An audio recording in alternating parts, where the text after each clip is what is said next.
Hello hi అండి, సుజాతాస్ కిచెన్కి స్వాగతం.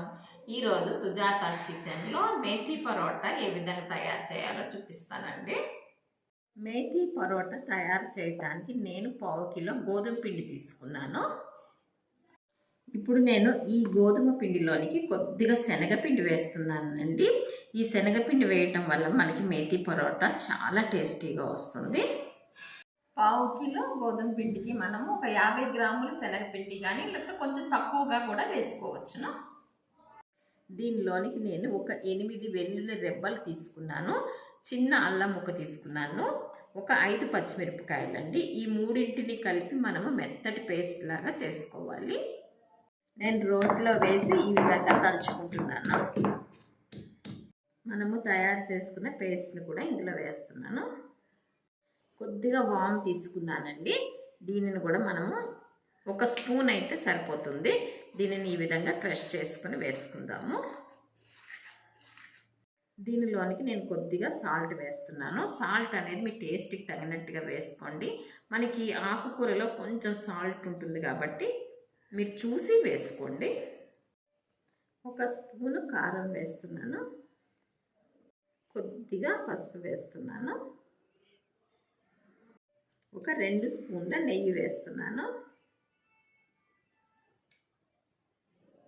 నేను మెంతికూర ఒక 6 కట్టలు తీసుకుని ఈ విధంగా ఆకులు మాత్రము ఒలిచి పెట్టుకున్నాను. దీనిని మనము చిన్న చిన్న ముక్కలుగా కట్ చేసుకోవాలి. ఈ విధంగా కట్ చేసుకున్న మెంతి ఆకులు కూడా నేను దీంట్లో వేసేస్తున్నాను.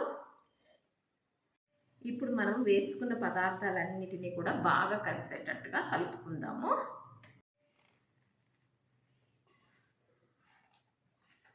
ఇప్పుడు దీనిలోనికి కొద్దిగా నీళ్లు వేసుకుంటూ చపాతీ ముద్దలాగా కలుపుకుందాము.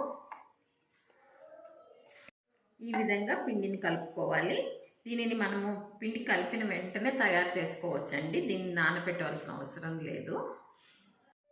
చపాతీ తయారు చేయడానికి నేను చిన్న ముద్ద తీసుకుంటున్నాను. దీని మీద మనము పొడి పిండిని వేసుకొని రెడీ చేసుకోవాలి. ఈ విధంగా నెమ్మదిగా ముట్టుకోవాలి. ఈ విధంగా చపాతీ తయారైన తర్వాత దీనిని చాకుతో కొద్దిగా ఇలాగా కట్ చేసుకోవాలి. ఈ విధంగా మొత్తం చపాతీ అంతా కట్ చేసిన తర్వాత దీనిని ఈ విధంగా ఫోల్డ్ చేసుకోవాలి. ఈ విధంగా ఫోల్డ్ చేసుకున్న తర్వాత దీనిని ఈ విధంగా దగ్గరకు తెచ్చుకోవాలి.